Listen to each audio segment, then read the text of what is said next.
اللي هو العسل. العسل طبعا لو تحدثنا عنه ليل نهار ما أعطيناه حقه.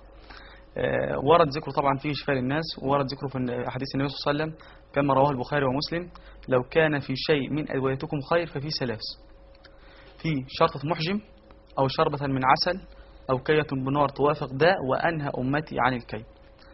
العسل فيه فيتامينات عالية جدا يعني ملهاش حدود، ولكن الشيء اللي أنا عاوز أنوه قبل ما فضيلة الدكتور يتكلم اللي هو نسبة السكروز في العسل، اللي هو السكر يعني. السكر. طبعا في نسبة المية تبقى 17.7 في المية من نسبة الايه الكمية كلها.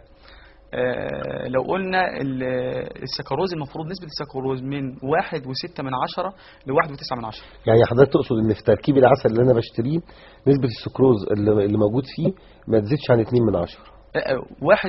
ما تزيدش عن 1.9 ما تزيدش ليه عن بقى؟ ايوه. لان السكروز كل ما يزيد كل ما قلت قيمه العسل. ليه بقى؟ انت النهارده ممكن واحد يقول لك: يا عم الشيخ ده انا رحت مع الراجل وجاب لي من قلب المنحل.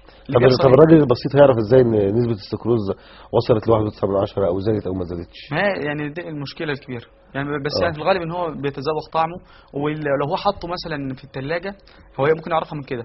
لو حطه في الثلاجه بيتجمد عند درجه 14. بس هو يعني حتى بيتصنعوا في الغش الان، بس ان شاء الله يعني يتحرى الصدق ان شاء الله. هو بس احنا